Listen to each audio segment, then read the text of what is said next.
Bismillah. Rabbi syurah. Panggil. Yafqahu qawlan. Bismillahirrahmanirrahim. Assalamualaikum warahmatullahi wabarakatuh. Untuk memberkati majlis kita pada malam ini, baiklah sama-sama kepada guru kita. Ada dua.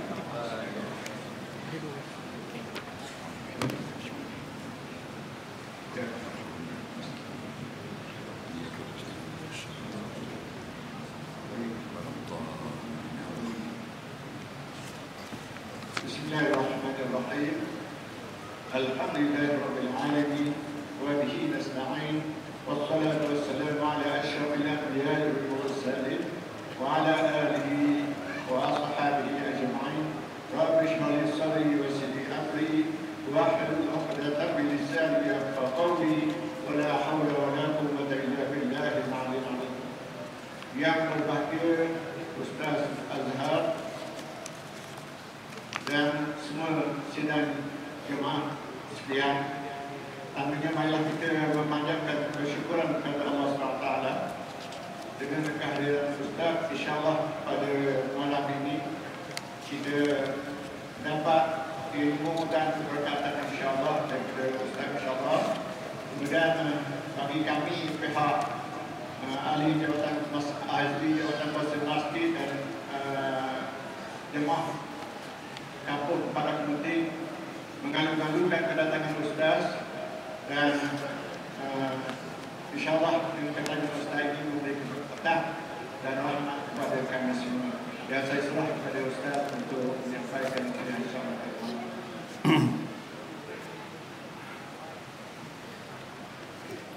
Assalamualaikum warahmatullahi wabarakatuh.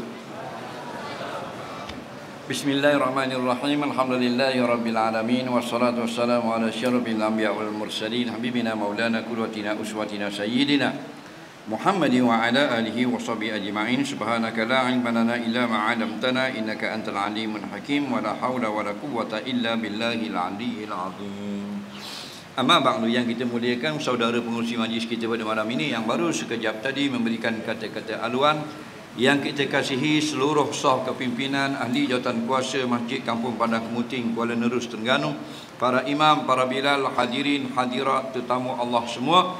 Kita ucapkan syukur kepada Allah yang mengizinkan kita malam ini berada di Kampung Padang Kemuting dalam majlis ilmu. Mudah-mudahan diberkati, mudah-mudahan dirahmati. Semoga apa yang kita buat ini dikira amal soleh yang akan ditulis dalam buku amal kita, insya-Allah memberi kebaikan bagi hidup kita di dunia dan menjadi harta yang bernilai untuk kita bawa beramai-ramai bertemu dengan Allah di yaumul mahsyar nanti, insya-Allah. Jadi untuk ceramah jemputan saya akan tazkirah lebih kurang setengah jam atau lebih, dan masa selebihnya itu untuk menjawab soalan. Siapa yang berhajat bertanyakan soalan, bolehlah tulis soalan itu dan sampaikan soalan ke hadapan.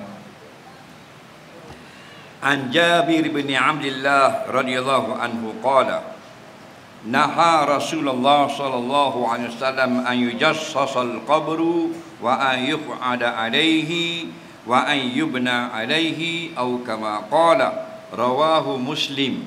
Sebuah hadis yang diriwayatkan daripada sahabat yang bernama Jabir bin Abdullah radhiyallahu anhu.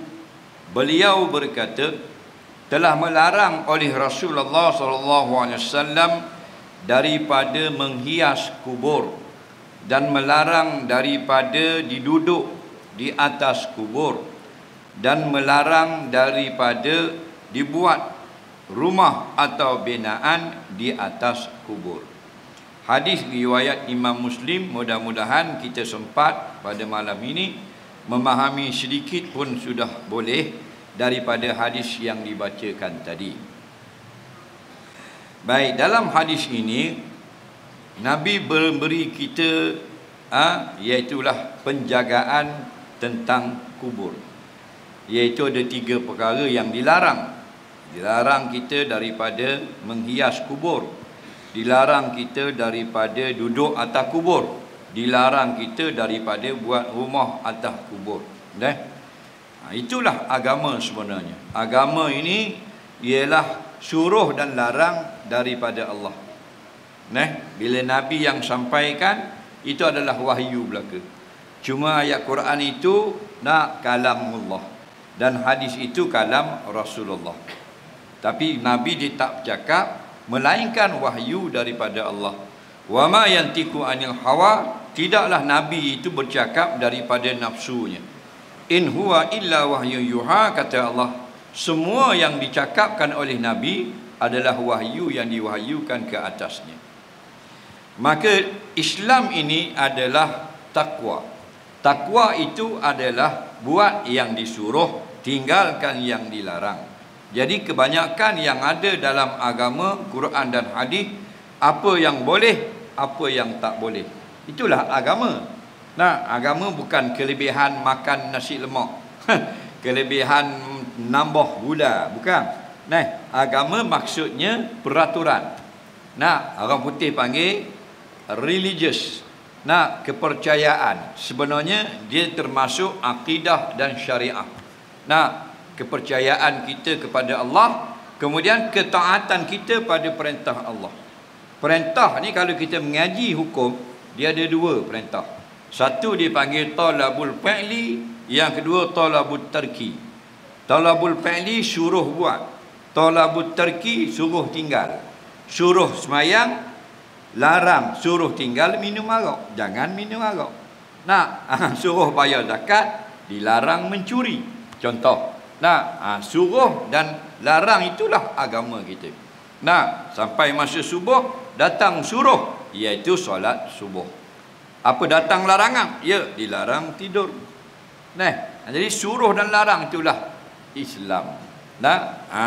Jadi kita nak tahu apa yang agama suruh, apa yang agama larang, kita duduk di majlis ilmu macam ni. Macam inilah. Inilah peluang keemasan kita, belajar apa yang Allah suruh, apa yang Allah larang, apa yang Nabi suruh, apa yang Nabi larang. Sebab kalau kita lain daripada keadaan sekarang, payah. Sekarang kita sihat ke sakit? Sihat. Nabi kata irtanim khamsan qabla khamsin. Rebut 5 perkara sebelum 5 perkara. Sihataka qabla saqami. Masa kamu sedang sihat ni, sebelum datang sakit. Orang Padang Putih sakit, masuk hospital ke pergi hotel Primula? Hotel Primula, mandi di kolam kalau sakit. Ke atas sikit pada hotel, atas sikit. Namanya hospital. Masuk situlah. Okey, hospital Kuala Terengganu masuk wad, ada tekak 4, ada tekak 5, ada tekak 10, ada tekak 11, ada tekak 7, betul tak? Ada tak orang ngajar kitab kat orang sakit? Kat katil dia orang ngajar? Tak ada. Masa mana nak belajar ni? Masa sihat ni lah. Dan siapa atas katil dia dah digawal dah. Yang bubuh copong, bubuh tadi tak ada. Takkan nak buka kitab masa tu. Masa ni lah kita belajar. Jadi apa saja kehidupan kita ini diatur. Nampak? Islam atur cara kita hidup. Bangun tidur kena buat begini, mandi kena buat begini, kalau berwuduk begini caranya. Kalau nak pergi ke masjid, jalannya begini, begini, semayangnya begini, kalau jadi makmum begini caranya, kalau jadi imam begini. Lepas semayang begini sunatnya, begini tak boleh, begini boleh. Nak pergi kerja ambil kereta, tak boleh ikut bawa kereta. Jangan mengganggu jiran kerana gelak lagi. Jangan press kuat-kuat. Ada hukum. Diatur kita hidup. Siapa kita kedai jual belinya begini, akadnya begini. Barang ni halal jual beli, barang ni haram jual beli. Dia semua diatur. Itu dia panggil agama. Orang putih panggil the way of life. Apa makna agama? Peraturan hidup. Hidup ikut aturan. Siapa atur? Allah dan Rasul atur. Siapa yang diikut peraturan Kristian, maka dia beragama Kristian. Siapa yang ikut peraturan Yahudi, orang itu beragama Yahudi. Kalau kita ikut peraturan Islam, maka dikatakan beragama Islam. Jadi janganlah IC saja Islam, biar kita yang beragama. Maknanya Islam ni ada dua. Satu Islam yang ikut peraturan, satu Islam, nama saja, dia tak ikut peraturan. Sekarang ramai umat Islam, termasuk di Malaysia kita ini, nama saja Islam, peraturan dia tak ikut. Kenapa? Kerana membenarkan sabda Nabi SAW dalam sebuah hadis, fi akhir zaman la yabqa minal Islam illa ismuh. Pada akhir zaman tidak tinggal lagi Islam diamalkan, melainkan pada namanya saja dalam maika. Nama Ibrahim bin Muhammad, dua-dua nama Nabi. Nampak? Tapi tak tutup aurat. Faham lagi? Nama Islam Rabi'atul Adawiyah binti Husain. Husain nama cucu Nabi. Rabi'atul Adawiyah nama wali perempuan. Tapi pakai seluar ketat. Apa? Kopek catok. Faham? Pasal? Pasal Islam pada nama. Itu tambah. Yang masuk syurga nanti bukan Islam nama, Islam iman dan amal.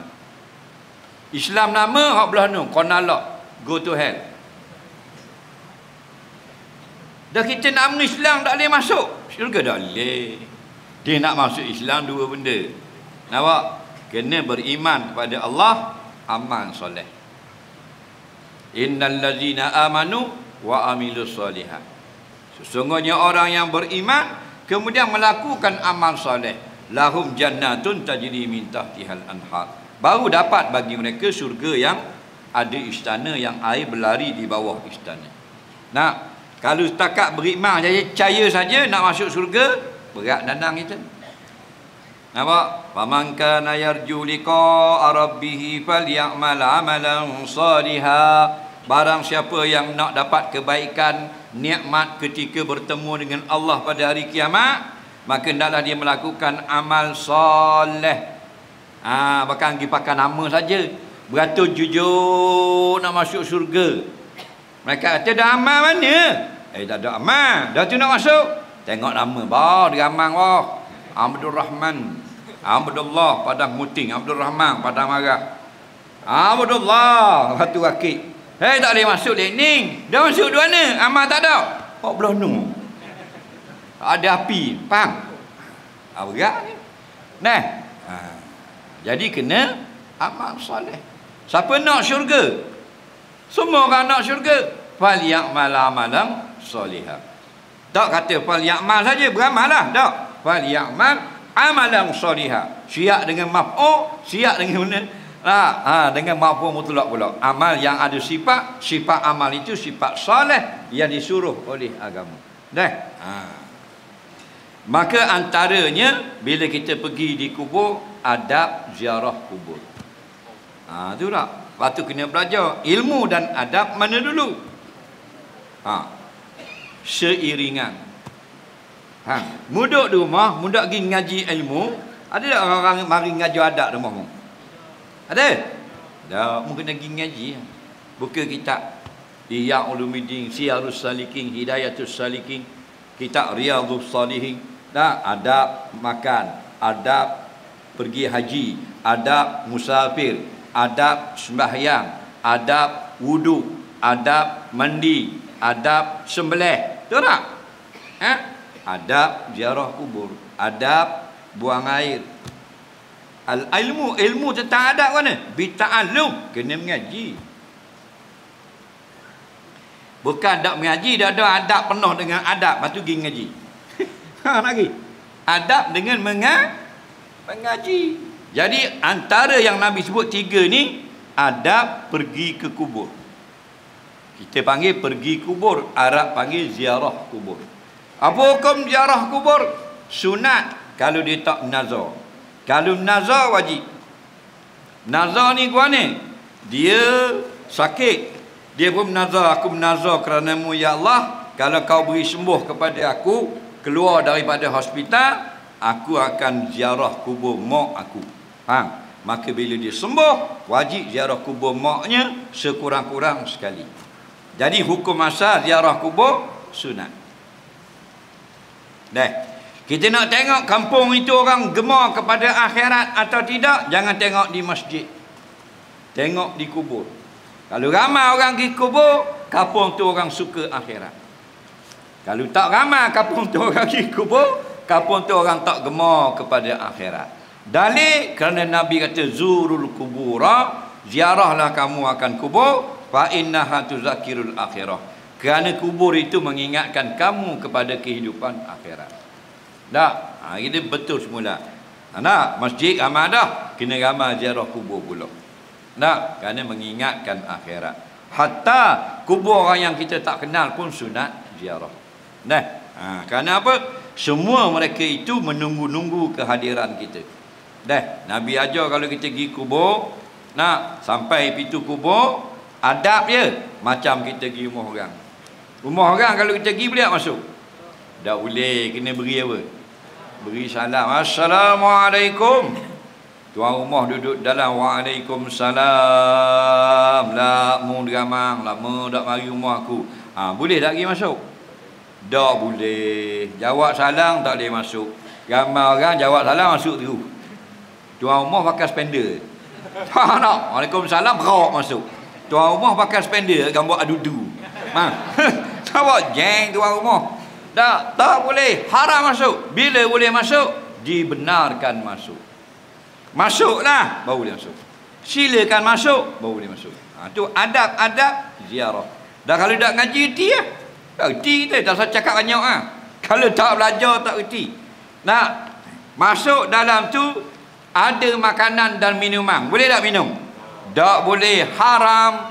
Dah kita tetamu, hei haram. Ada orang masuk puak lalu. Ni tengok kayu khamat atas meja, wow. Beli luar ni sedap semua. Faham? Haram makan. Bila halal, tuan rumah kata silakan makan. Makanlah halal. Nampak? Jangan main-main.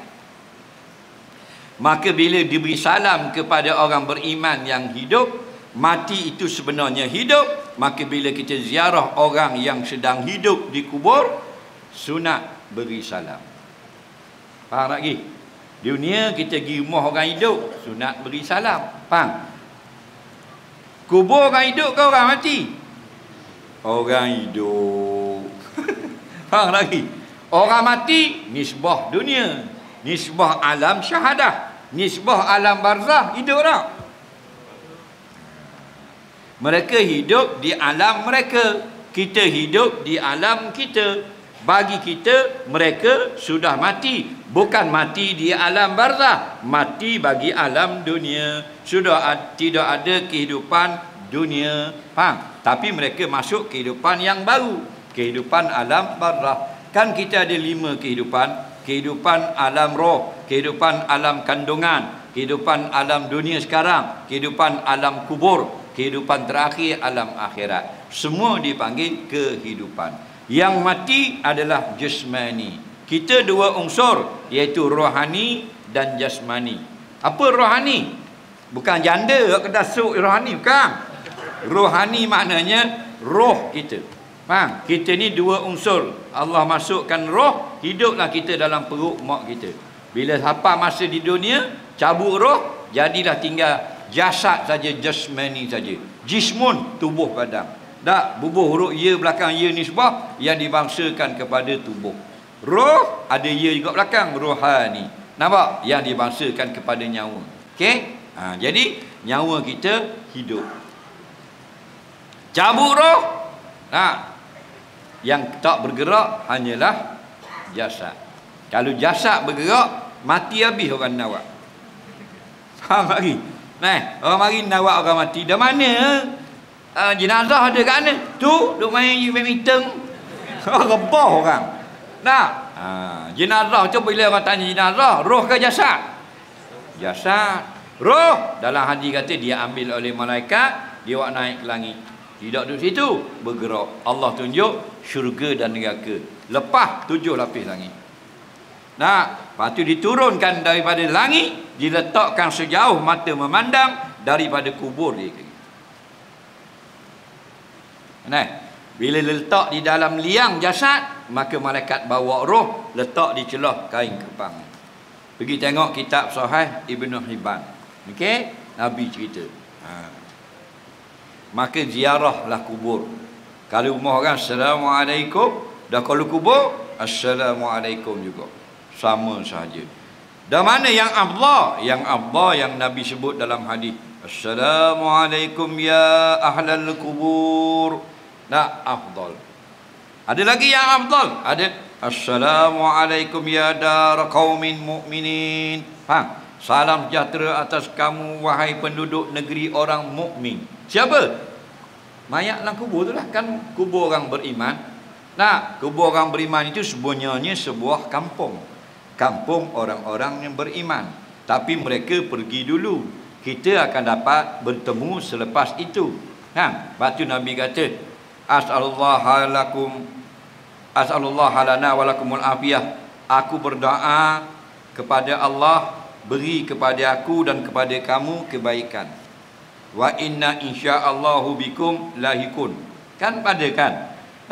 Assalamualaikum ya ahlal kubur wa inna insya'allahu bikum lahikun. Salam sejahtera atas kamu wahai mayat yang ada di kubur ini. Aku dan kamu sekarang berbeza negara. Nanti kita akan berhimpun juga akhirnya bersama-sama. Kan ada hati-hati kita diingat kepada kematian. Duk main KTCC mau bayar nak ingat kematian. Bukan salah pergi shopping. Kena ziarah tempat ingat kematian. Dia kata kawan saya pergi kubur semua kau jahat tak baik sikit. Warna gitu. Dia kata baik tak jahat ke baik tak jahat jadi baik ke tak ada peduli. Nabi suruh ziarah. Dah kawanmu apa yang jadi? Dah yang ngisap kubur. Ngisap tak ada apa-apa. Dah otak tak betul dah. Faham? Mumpul dalam kubur pun tak takut. Dia dua orang yang tak takut kalau duduk kubur. Mau khabar atu ke pocong ke apa dia tak takut. Yang pertama orang ngisap. Yang kedua orang bawa orang puang. Lagi. Duduk keluar atas kubur tak takut sikit. Atu kopek ke atu apa dah. Dia tak takut. Faham? Kerana apa? Kerana nafsu. Kita tak berani. Maka Nabi katanya Jabir bin Abdullah, naha Rasulullah Nabi SAW, naha makna melarang, an yujassasal qabru, daripada dihiaskan kubur. Yang pertama Nabi larang. Apa maknanya? Yujassas ni, tajsis ni ada makna cat wi jadi lawa-lawa. Ada makna melomong kapur wi jadi macam ke rumah orang hebat. Atau dengan makna buat perhiasan. Cat situ sikit, colek situ sikit biar nampak color-color lawa-lawa. Itu panggil menghias. Dengar baik-baik. Hukum hias kubur itu dilarang.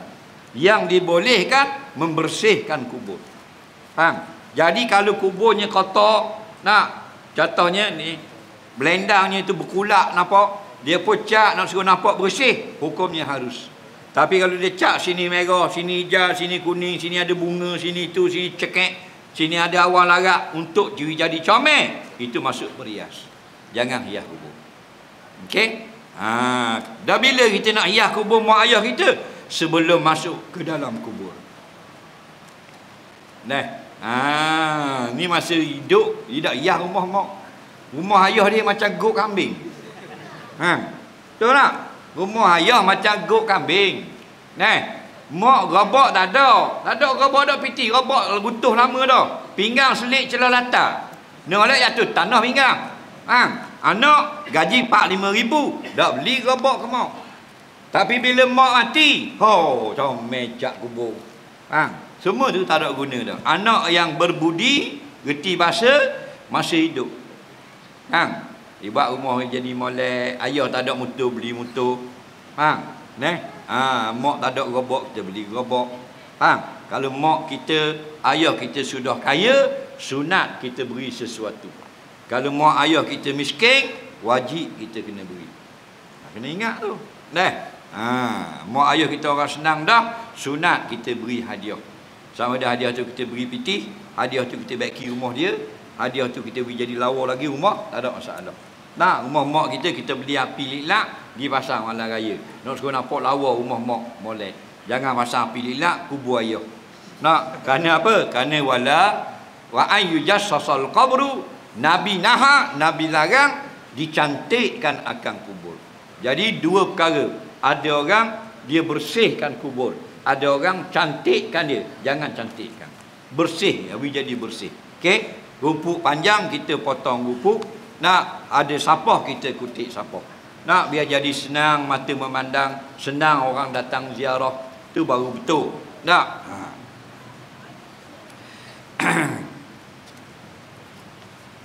Kita raya dah beli baju bini wajib dah lah. Baju mak beli tak?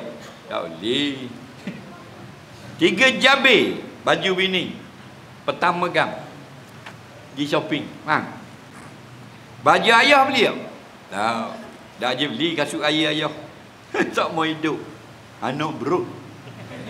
Tak erti bahasa. Tahu tak? Anak beruk. Anak orang tak gitu. Nak, apa salahnya kasut bini 200.5, kasut mak 50 ya. Cukup dah. Asal beli je. Suka dah mak kita. Dia tak kata murah mahal. Anak dia beri. Nolak dak akal sayang. Ayah ada lah nak Adidas. Ada. Dia nak baju. Kita Islam ayah. Baju raya je. Ayah pun pakai. Hello Kitty. Nampak? Tak ada masalah dah. Kenapa? Dia tak fikir tentang harga. Dia fikir macam mana anak dia pergi ke kedai beli sesuatu ingat kepada dia. Nampak?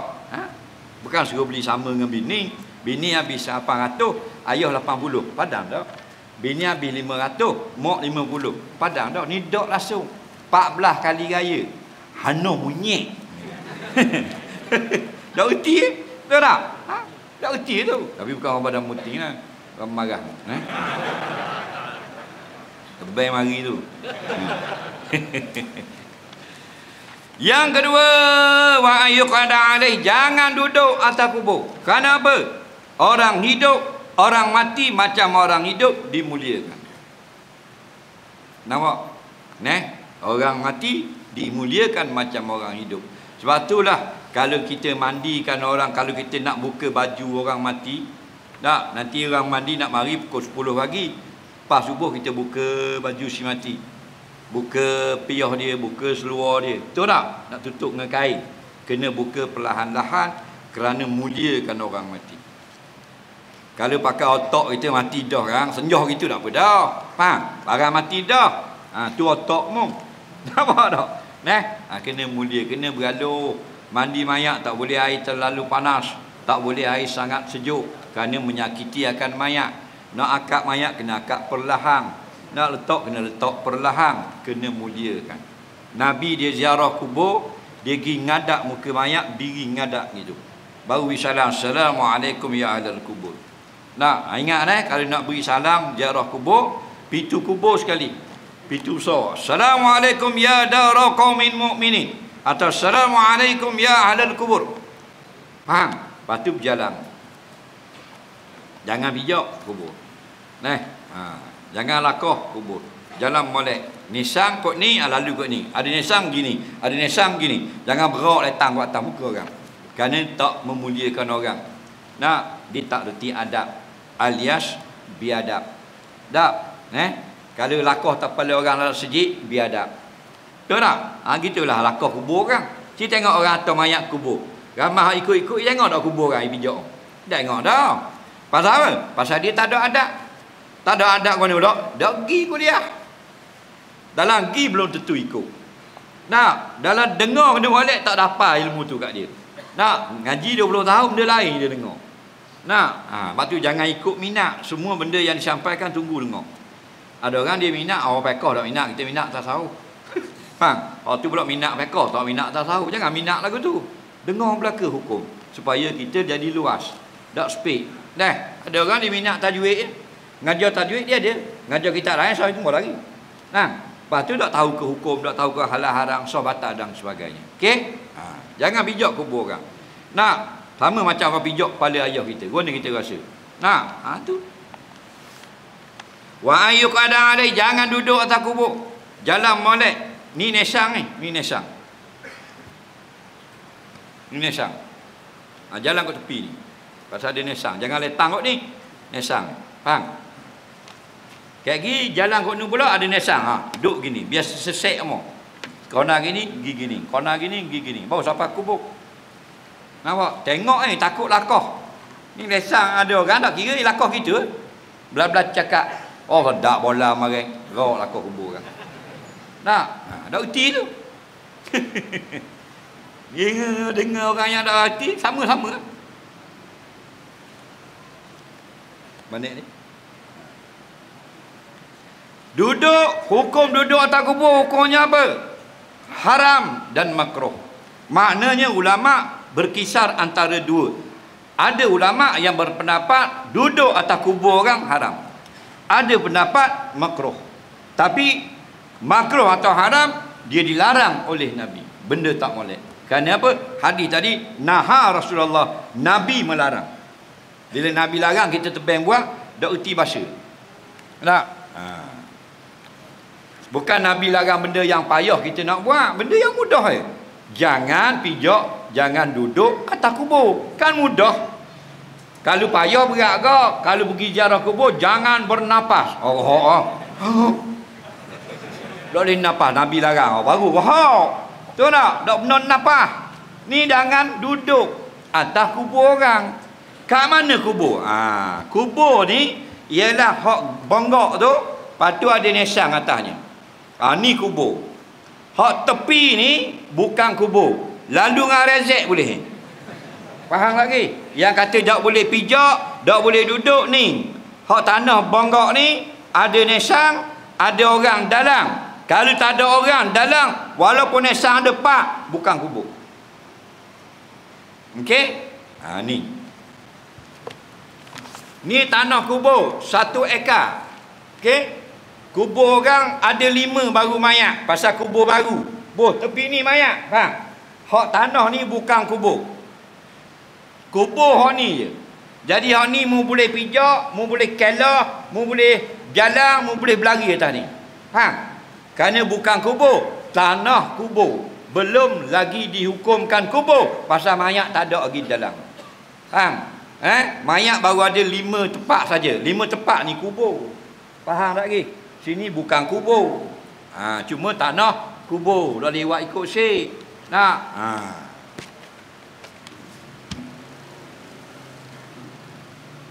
Boleh tak kita tengok kubur orang kafir? Boleh? Sunat ziarah kubur kafir? Tidak sunat. Dan apa hukumnya? Harus. Tidak haram. Nampak? Bapa pergi tengok kubur, dia teringat ke ayah dia. Ayah dia kafir. Faham? Contoh, dia mu'alaf masuk Islam. Boleh pergi ziarah. Faham? Tak ada tengok. Mengingatkan kepada akhirat. Tak? Cuma bila orang kafir sudah mati, tak boleh kita doakan keampunan bagi mereka. Kerana Allah sudah janji tidak akan beri ampun siapa yang mati dalam kafir. Kita boleh doa kepada anak beranak kita yang hidup lagi yang masih kafir, mudah-mudahan Allah beri hidayah. Boleh. Okey? Orang kafir mari masjid sedang muting. Panggil Tok Imam suruh pergi di rumah. Apa? Anak dia sakit. Minta tolong Tok Imam, doa sembahyang hajat. Hukumnya harus. Tu jangan kata pelik pula. Harus. Orang kafir duduk pada muting. Dia seorang yang orang kafir, bukan Islam. Anak dia sakit. Dia minta tolong Tok Imam mari di rumah. Tok Imam, Tok Siok, JPKK habis pergi. Apa hajatnya? Anak sakit, doa minta Allah beri sembuh. Boleh. Yang tak boleh, dia nak buka berhala baru. Faham? Kita pergi sembahyang hajat. Jeng. Atau dia nak buka kedai nombor ekor. Nampak tak? Tak boleh. Kerana apa? Wala ta'awanu alal ismi. Kalau bak dosa, tak boleh tolong. Termasuk solat hajat. Okey? Baca orang kafir sakit, kita boleh ziarah. Faham? Orang kafir mati, jiran-jiran kita boleh pergi kubur dia. Cuma jangan buat apa benda-benda yang berkait ritual agama dia. Faham? Lama dia buat pakai guni, kita pakai guni attack jeng gitu. Tak? Dia bakar kertas, kita bakar attack, tak boleh lah. Tu lakum dinukum. Hamu agamamu waliyadin. Aku agama aku tak boleh. Dan pergi boleh. Kemudian jangan duduk. Duduk ke mana? Ni, kalau belendang punggung duduk menghadap pada orang. Tak boleh tak. Dalam ada mayat atau tak ada belendang, kubur saja. Punggung bubuh atas kubur. Hukumnya haram atau makruh. Hak jahat lagi kecing atas kubur. Luar kereta lalu nak kecing. Berhenti RZ, masuklah kubur. Syong atas kubur kan. Faham lagi. Gerak kacing. Dan molek bahan dizik. Pandang muka. Apa tak? Hukumnya hak tu sepakat ulama haram. Tak ada dah khilaf kata makruh. Okey? Belendang jangan tulis ayat Quran. Nanti orang duduk. Hukum buat belendang khilaf ulama. Ada ulama kata haram termasuk binaan, ada ulama kata bukan binaan.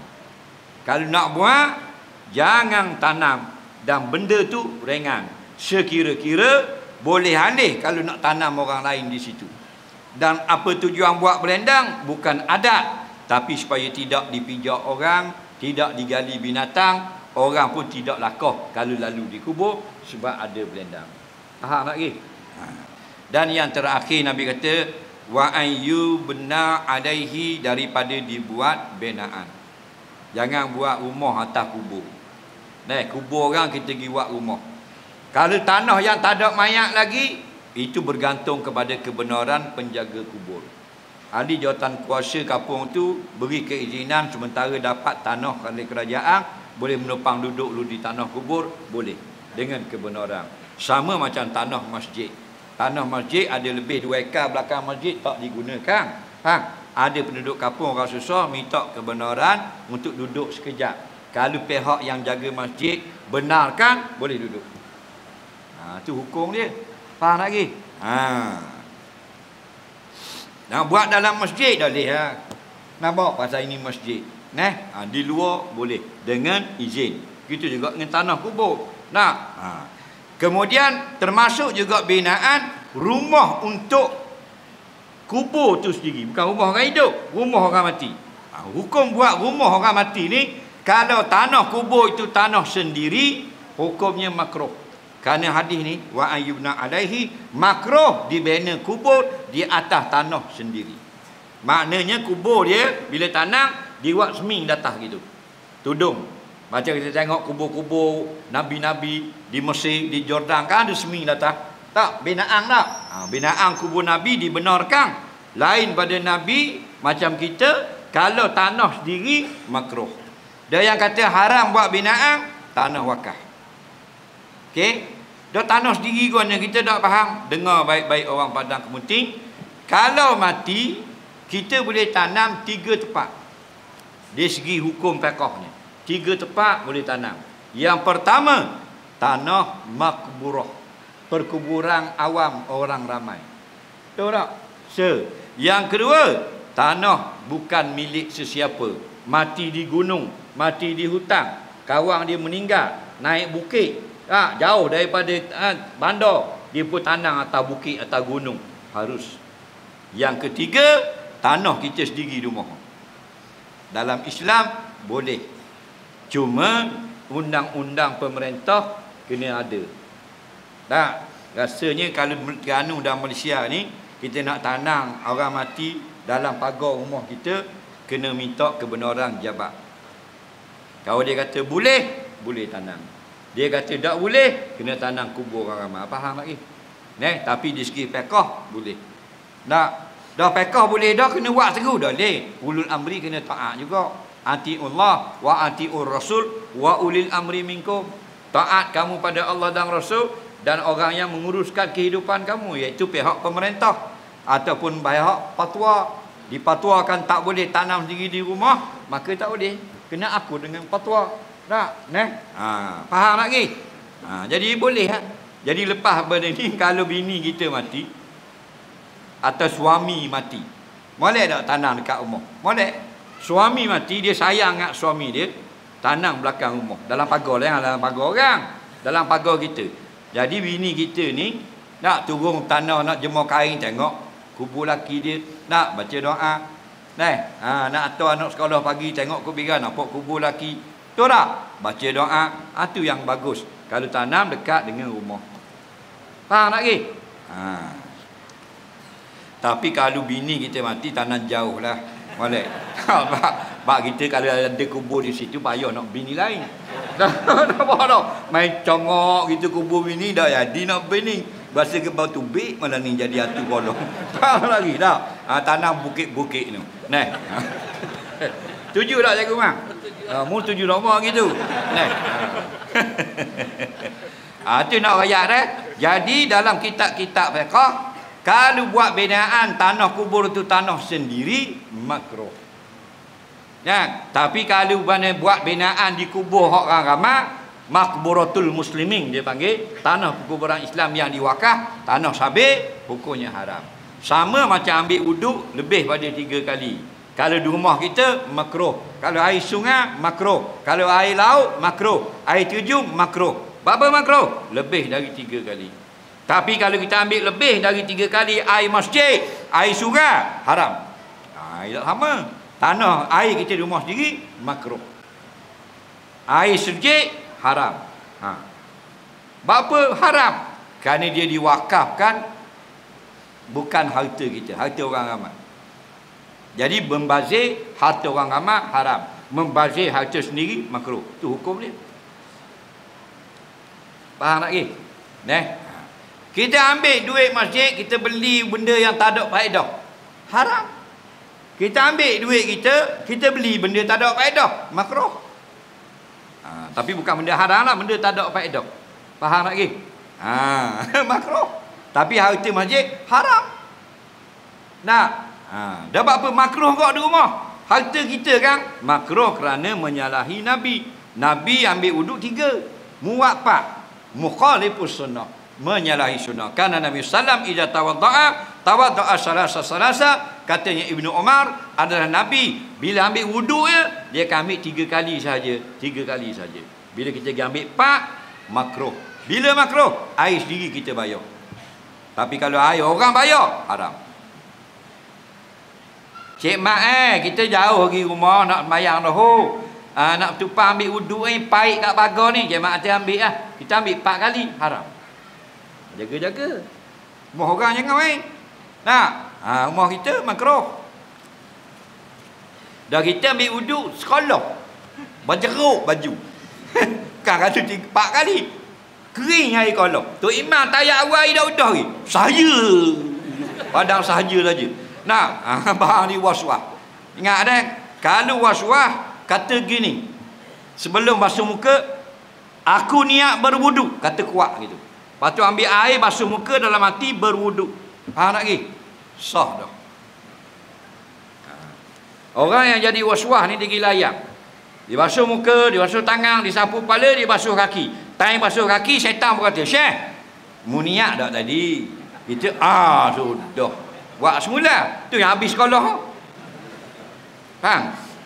Ingat, pada malam ni, kalau kita ambil wuduk dah, syaitan kata, Syekh, niat tak tadi? Kita kata, tung. Kata gitu. Faham? Emang ini tembok lagi punya. Dia kata berjaduh malam ni. Kena tuk setik. Faham? Pasal melayang. Marah dia, baru dia lari. Nengung bawah sejik.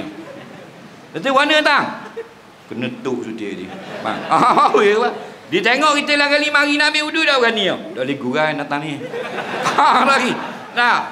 Ni tak dia kata siku tak kena ambil mula. Dia kata niat dah masuk ambil mula. 3 jam. Nabi ambil wuduk air secupak, mandi junub air sekatang. Kita ambil wuduk air sekolah, mandi junub air setrela. mandi junub kopak lagi masuk malam Jumaat, konang tengah tak tubik lagi. Tok tua muka macam rimal tu. Tok tua junub kok.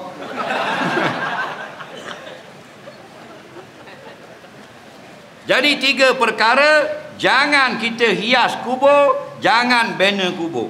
Nak we jadi comel, nak we jadi molek, masa mak ayah kita hidup, keluarga kita masih hidup. Bila mati tak payah we lawa-lawa, dia tak perlu benda lagu tu. Bersih itu diterima syarak. We jadi bersih dan kita selalu ziarah. Hak tu lebih berharga. Kita cat kubur dia kala biru, hijau, merah, tak ada apa dia dapat. Faham? Begitu juga dia ada orang dia buat atap. Dia tak boleh ayah dia panah dalam kubur, dia buat atap. Kata Sayyidina Umar, bapa buat atap? Tak boleh ayah panah dalam kubur. Kata Sayyidina Umar, jangan.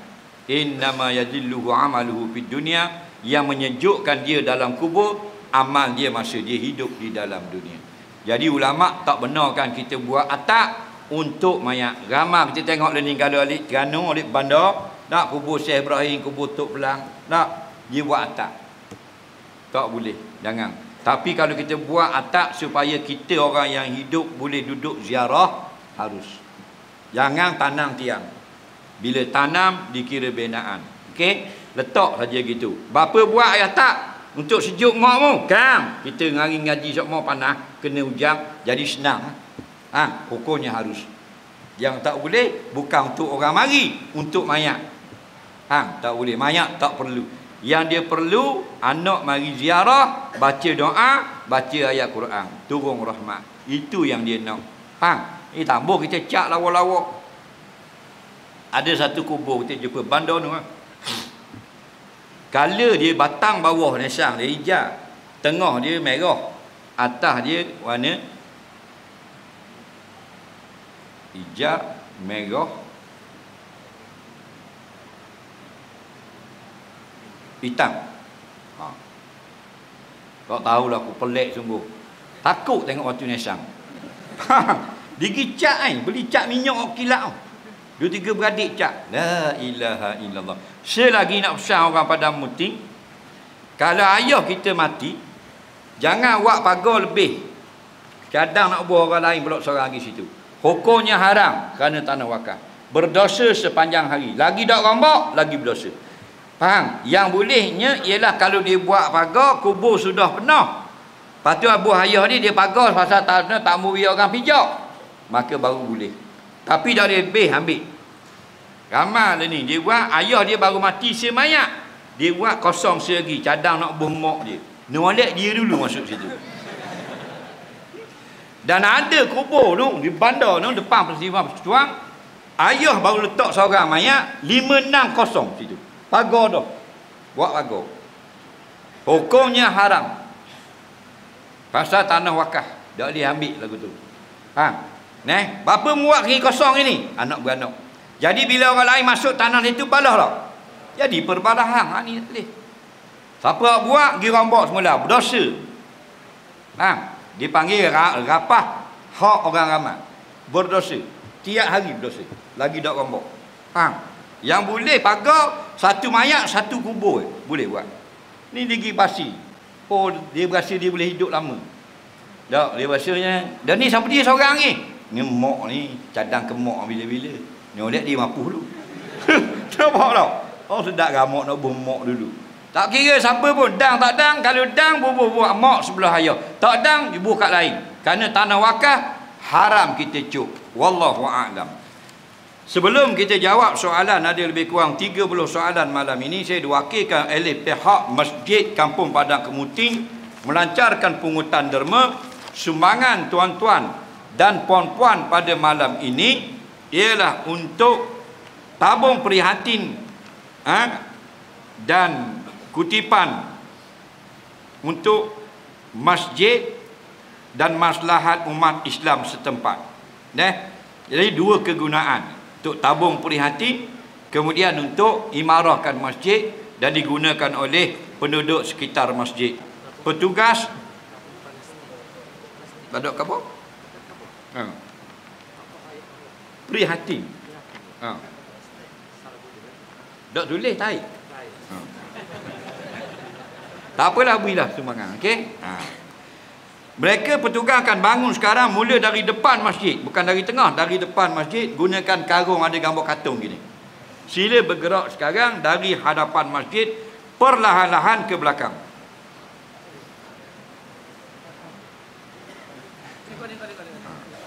Mai.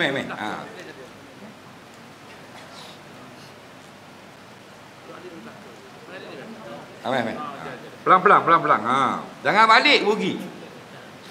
Panas sekejap tak apalah. Tengok matilah kubur. Tak boleh balik dah rumah. Betul tak? Panas. Kita panas balik pergi sejuk.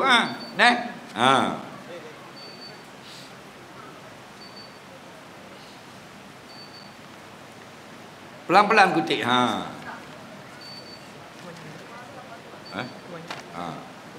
Bagi yang nak beri sumbangan melalui online, akaun masjid kita ni guna bank BHN. Nombor akaun Masjid Kampung Padang Kemuting 111004019798 atas nama Jawatan Kuasa Masjid Kampung Padang Kemuting. Yang nak beri bayaran untuk elektrik bil, akaun TMB 220631403710. Nombor BHN dan nombor TMB ni kita letak dalam internet saya, dalam TikTok, YouTube dan Facebook. Buka, carilah, maknanya kuliah maghrib Kampung Padang Kemuting hak saya lah. Bawah tu ada akaun. Akaun tu ambil, buka telefon, pindahkan duit masuk dalam bank milik masjid. Okey, akan datang. Siapa-siapa luar tu, jangan balik rugi, melainkan kecemasan, kerana kita masuk pula sesi yang ditunggu-tunggu, soal jawab agama. Okey?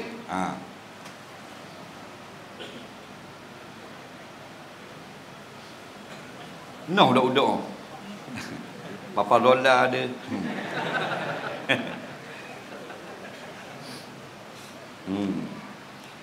Teruskan sampai habis, sampai luar sana. Baik, sambil-sambil kita beri sumbangan derma kepada petugas yang memungut derma, kita tengok soalan orang Padang Kemuting kita. Soalan yang pertama, pada petugas, jangan berhenti bertugas sampailah selesai, walaupun saya mula menjawab soalan. Soalan pertama, mana lebih afdal siap lepas salat 5 waktu berjemaah di masjid, kita duduk wirid dengan imam atau kita bangun solat sunat di belakang? Dengar baik-baik.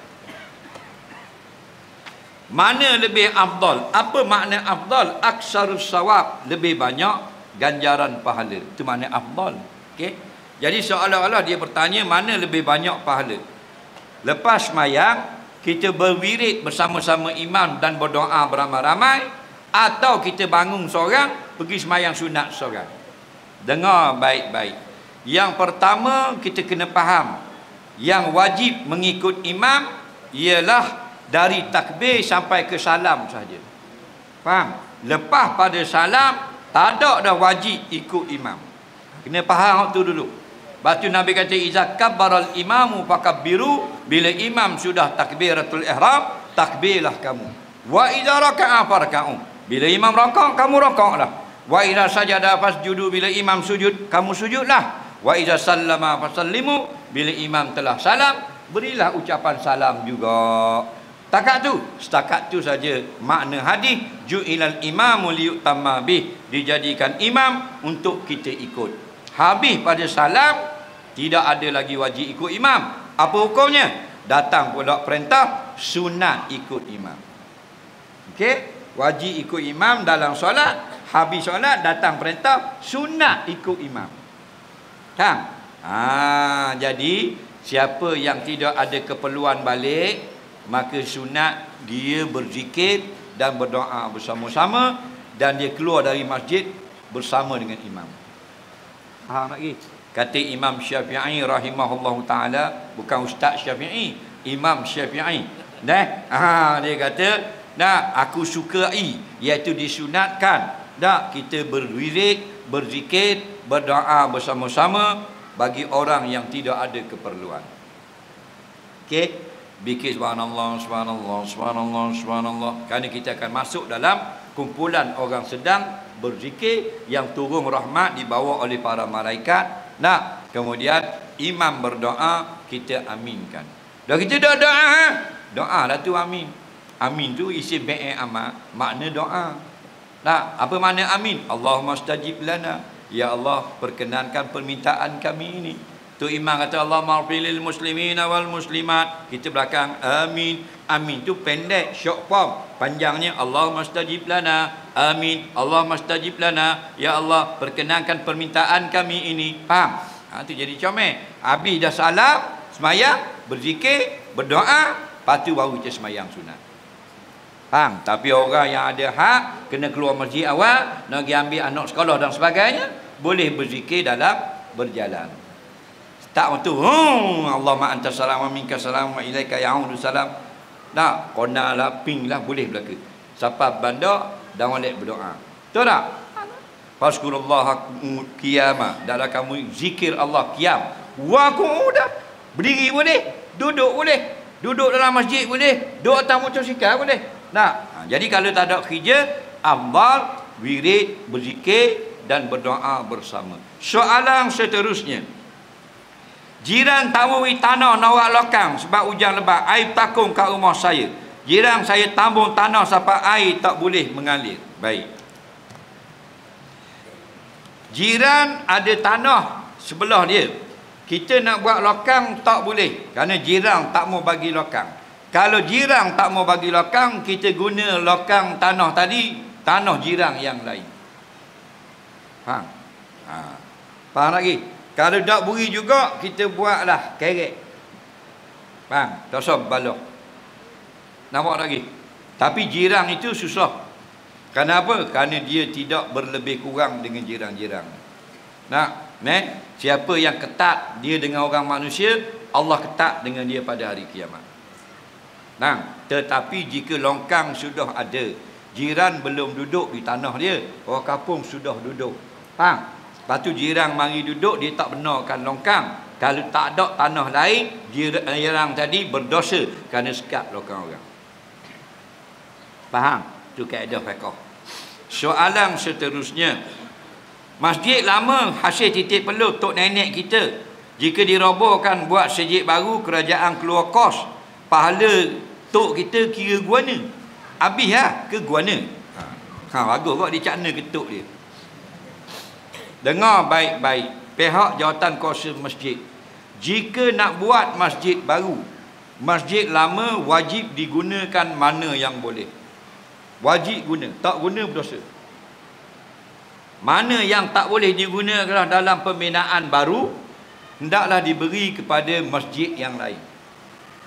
Jika tidak ada masjid yang lain boleh menerima, baru boleh barang-barang itu diberi kepada musalla, darjat lebih rendah dari masjid. Kalau musalla makna surah lah, tak boleh terus pergi ke surah, kena pergi ke masjid tu. Okey? Surah terima, alhamdulillah. Tak ada surah terima, baru boleh diberi kepada ribat, pondok, madrasah, sekolah, rumah anak yatim, rumah orang tua. Tak ada orang nak boleh terima juga, baru boleh dijual dan duit balik kepada tabung masjid yang tadi. Faham tak lagi? Baru supaya tidak putus pahala orang yang mewakafkan di zaman dahulu. Hatta kalau makna kolah lama, terpaksa kena pecahkan. Kerana tak ramai orang boleh ambil uduk. Orang sudah ramai. Nak buat kolah baru pakai paip. 20 orang boleh ambil uduk sekaligus. Faham? Maka barang-barang bata-bata seming daripada kolah lama wajib digunakan sebagai bin untuk buat tempat uduk baru. Ditohok berdosa. Itu hukum. Waktu kena ngaji. Faham? Apa yang reja-reja dimaafkan pada syarak. Nah, pecahkan kolah lama kan pecah acuk.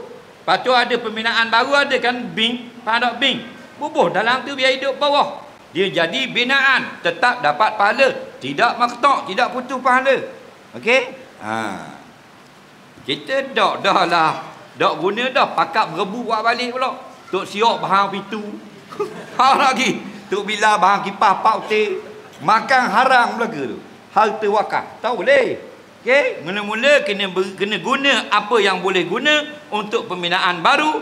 Kalau tak boleh, maka diberi pada masjid. Masjid tak ada menerima, baru boleh beri kepada surah. Surah tak ada menerima, baru boleh beri kepada ribat, madrasah, sekolah, rumah anak yatim dan rumah orang tua. Ini pandangan ulama. Tak ada orang boleh terima, baru boleh jual pada individu. Duit walaupun harga yang murah, balik pada tabung masjid supaya digunakan jadi pahala pada orang yang menyumbang. Okey, soalan seterusnya. Barang terpakai masjid, khabar dah ni. Ini samalah. Soalan seterusnya. Saya ada soalan berkenaan haid. Kalau kering haid waktu asar, yang solat zuhur perlu diganti ke? Pendapat yang masyhur, kalau berhenti dalam waktu asar, qadanya ialah zuhur, asarnya tunai. Contoh, waktu asar pukul 5 petang. Asar kupat, dia berhenti haid pukul 5. maka mandilah dia. Dia pun semayang asar. Qada dah asar tu? Tak, masih dalam waktu. Tapi kena qada juga zuhur. Kerana boleh jamak takhir. Okey? Itu pandangan masyhur. Soalan seterusnya. Jauh mana belajar memahami sifat 20 tauhid? Dengar baik-baik. Kita bukan jadi Islam dengan belajar sifat 20. Faham? Kita bukan nak jadi Islam dengan hadir majlis ilmu kuliah tauhid. Kita pergi ke majlis-majlis ilmu kuliah akidah bukan nak jadi Islam, kan? Kita Islam dah. Kita sudah Islam. Dah apa pergi belajar pula sifat 20 majlis ilmu tentang iman, tentang akidah supaya Islam kita itu tidak rosak. Faham lagi? Nampak? Sebab kalau setakat Islam saja kemudian tak belajar benda yang boleh menjaga Islam, mungkin kita buat benda yang merosakkan Islam. Sebab tu kita hadir majlis ilmu. Majlis ilmu tu sifat 20, majlis tentang akidah, majlis tentang tauhid. Supaya apa? Supaya Islam kita itu tidak rosak. Kerana Islam itu dia boleh rosak di tengah jalan. Faham lagi? Jadi bila kita kenal sifat Allah, itu yang menyebabkan kita tidak menyekutukan Allah. Orang yang tak belajar sifat 20, tak belajar tentang sifat Allah, jadi banyak dibuat benda-benda yang syirik. Percaya ke sihir, percaya ke atu pelesik, percaya ke benda bodoh-bodoh, tak percaya yang khurafat. Kenapa? Tak mengaji. Duk main tawakal apa? Bila dia mengaji lah, benda ni salah kalau gitu. Aku tak mau pakar dah. Itu tujuan. Jadi bukan bila kita mengaji sifat 20 baru jadi orang Islam, kan? Tujuannya supaya Islam kita itu jadi comel. Tak? Kerana ramai Islam ni tak comel. Nak kita berada pada zaman yang Nabi kata, umat aku pada zaman itu yusbihu amina wa yumsi kafira. Umat aku pada akhir zaman nanti pagi beriman, petang jadi kafir, berderang kali. Faham? Kerana apa? Mempersendakan agama, mempersendakan Islam, mempersendakan Quran dan hadis. Ramai lah ni dalam Facebook, TikTok, Instagram, ngaji ke hukum Tuhan, ngaji ke halal haram, tak? Jadi kafir. Tak ada masalah. Neraka bukan macam J pula kena. Muat 1,500. Faham lagi? Soalan seterusnya. Sebelum solat saya kecing. Lepas tu? Masa tengah solat macam ada keluar pula air kecing. Saya cek macam tak ada basah. Guana hukum. Dengar baik-baik orang Padang Kemuting. Nabi kata barang siapa yang solat kemudian rasa sesuatu di dalam perutnya, jangan berhenti sembahyang. Sesuatu itu beberapa perkara. Contoh berasa macam ketuk, atau berasa macam berak, atau berasa macam kecing. Faham lagi? Hak tu boleh. Hak banyakkan angin, berasa macam ketuk. Jarang-jarang berasa macam kecing atau berak. Faham? Jangan berhenti sembahyang. Dah apa? Kerana boleh jadi bukan. Boleh jadi ya, boleh jadi bukan. Dah bila boleh berhenti? Ketuk dah. Dalil Nabi kata sampai kamu dengar bunyi kentut baru berhenti. Ni macam ketuk ke dok lagi? Jangan berhenti. Bunyi boom, baru berhenti. Dah, bunyi dah. Lama bunyi dong. Macam ketuk. Dok macam lah, berhentilah. Faham? Faham lagi? Maknanya kalau kecing pula neleh dah baru keluar pada sah. Neleh peha dah air kecing, tubik nyacor dah, tu baru kecing. Kau bos macam tubik air kecing. Kalau macam keluar, belum keluar. Kerana yang jadi batal wuduk, khuruju syai' min sabila ini telah keluar. Keluar ni pitu ni. Ni angry bird, tubik luar. Kadang-kadang air kecing dia jari dalam sampai sini, dia gostang mula. Ada tak? Air kecing dia mari daripada pundi kecing, dia lalu kok zakat sampai dekat muncung, dak tubik kok pistol, dia kena balik. Kita kecing dah kau. Tu yang salah Faham? Dak kecing, lagi dak keluar, dak batal. Dia dak tubik, dia duduk kat pintu, duduk sekodeng, dak batal lagi. Dia kena khuruj, sudah keluar. Walaupun setitik baru batal. Kadang-kadang daripada usus besar angin bergerak kepada usus kecil. Dari usus kecil ke pintu dubur berapa kilometer? Dia pergerakan angin dalam tu berasa bukan ketuk. Nah, dia batal khuruj, angin keluar. Puik. Baru batal. Tak. Jadi jangan layang. Arwah mak mati tinggal sebidang tanah diwarisi dari keluarga, tapi dia letak nama ayah pada geran. Lepas tu ayah kahwin lain, lama sikit ayah pula mati. Tanah asal hak mak tu adakah kena bagi juga? Jawabnya ya, bukan tanah ayah. Ingat dah, kalau letak nama saja pada geran tak jadi milik. Dia kena jual beli ataupun hadiah. Saya hadiahlah tanah ini kepada awak, dia pun boleh tukar nama dia, dapat hadiah, milik dia. Saya jual tanah ini kepada awak, saya belilah, dia pun buh nama dia, sah tadi tanah dia.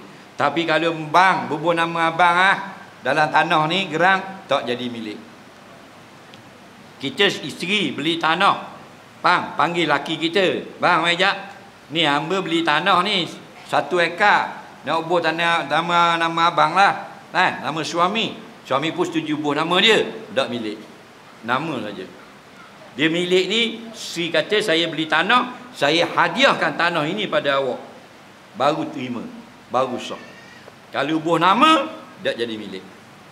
Tapi ramai orang, bila nama dia pakai hak tu lah atas mahkamah. Mahkamah akan menang nama hak atas kertas. Akhirat makan haram. Jaga baik. Nak, hidup kita bukan dunia je, ada akhirat. Kalau orang kafir dunia saja. Itu tidak kisah.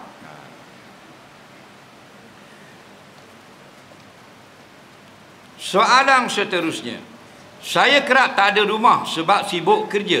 Malam pergi surau masjid dengar kuliah, sampai kena jaga anak seorang-seorang suami saya. Dan kadang-kadang abai tanggungjawab jaga keluarga. Mohon pencerahan. Anak marah lelaki dia. Dia kena jaga anak, suami dia siang kerja, malam pergi surau. Jawabnya suami kena prihatin juga dalam bab ini. Kerana kadang-kadang kita rasa dia terbeban seorang diri. Jadi kita kena ambil masa juga. Walaupun pergi surau masjid, baliklah. Tak usah sembang lah lepas kuliah, balik pergi layan isterimu juga. Kalau ada masa sejam dua juga malam-malam duduk bual dengan dia, hilanglah rasa sakit hati jadi. Betul tak? Ni bab kadang siang sibuk lah, nega dan sebagainya. Siapa ada rumah kat garik mandi-mandi bu tumbau. Dah nak cakap dengan bini. Bini berasa lelah, berasa letih, berasa apa, lalah mari mengajuk. Dan ngajuk tak boleh dah kamu. Nak ketuk siok. Faham? Jadi masalah lah tu. Betul molek. Jadi bila bini jangan pendam, beritahu pada suami. Kita sekarang berasa tak seronok. Ada suami sibuk siang hari, malam pada duduk sejik je. Khabar. Jangan pendam. Suami pula bila dengar, maka perbaiki keadaan. Kerana tujuan nikah litaskunu ilaiha, supaya kamu duduk baik-baik dengan isteri kamu. Soalan seterusnya, tidak sempurna iman seorang kamu selagi keinginan nafsunya tidak mengikut agama yang saya bawa. Tolong huraikan macam mana itu. Maksudnya gini, keimanan itu dia adalah dalam keadaan sebatang kara. Kita kena hias keimanan kita itu dengan amal soleh dan sifat takwa serta rasa malu. Itu maksudnya. Iman saja tak ke mana, tapi biarlah ada perkara-perkara yang menjadikan iman itu gemuk, iaitu amal soleh dan ittiba'us sunnah. Lepas tu dalam hadis kata al-imanu uriyan wa libasuhu taqwa wa zinatuhul haya wa samartuhul ilmi. Iman itu kosong, sebatang kara. Perhiasannya adalah sifat malu, dan buah-buahnya adalah takwa kepada Allah. Pakaian iman itu ialah apa benda ni? Ilmu pengetahuan. Faham lagi? Jadi belajar biar dapat ilmu pengetahuan, kemudian kena ada sifat malu dan melazimi perasaan takwa. Barulah iman itu jadi sempurna. Batu Nabi kata la yu'minu ahadukum, kamu tidak sempurna iman, bukan kafir, tak comel iman kamu. Mereka ada 3 benda: ilmu, takwa dan rasa malu. Malu nak curi piti orang, malu nak ambil duit orang jatuh, malu nak lebong orang, malu tak mau bayar hutang orang. Benda ni tak ada malu dah ni. Kau marah lebong orang batu kaki, kau batu kaki lebong orang pecah hutang, Orang cotang, lebah orang kasih ke. Duk main gitu. Faham? Pasal apa? Duk rasa malu. Betul tak? Kalau rasa malu, ya dia gitu. Nak dapat malu, kena ada rasa takut. Nah, ada berjiran berdosa tak kalau tanaman kita keliling rumah, tanam tepi pagar, daun ranting jatuh dalam pagar rumah orang sebelah hingga mengganggu jiran kita? Jawabnya tidak berdosa daun rumah kita jatuh dalam tanah jiran. Tapi kalau jiran tak suka, mesti kita kena bersih. Mana petang-petang kita masuk dalam rumah jiran, dalam pagar dia, kita bersihkan. Faham? Payah lagu tu kena nyapu sama. Ubuh buka bawah pokok. Jadi tak jatuh daun atas rumah jiran. Okey? Tak boleh. Kalau jiran suka, tak ada masalah. Jiran yang baik, dia tak kisah sebab daun-daun lagu ni. Dia tolong sapu. Kerana apa? Kerana sapu itu kebersihan. Dia yang dapat pahala. Tapi jiran hak berkira, selah daun pun dia atau mesih. Jatuh dah selah ni. Nampak tak? Dia akan report. Tapi di segi pekahnya begitulah. Kalau jiran tak suka, kita kena buang daun yang jatuh dalam tanah dia. Kerana apa? Jadi hanyang rumah orang, jadi kotor dan sebagainya. Okey? Hukum tentang bela binatang. Bela binatang, belalah bela. Tak ada masalah. Lagi binatang yang tak dilarang bela, boleh bela. Nak? Benda yang dilarang bela, jangan bela. Nak? Dia kata kita ayam tak bela. Kucing tak bela. Lembu, kambing tak bela. Tak bela mana? Bela pedesik. Jangan. Jangan bela jing lah tu.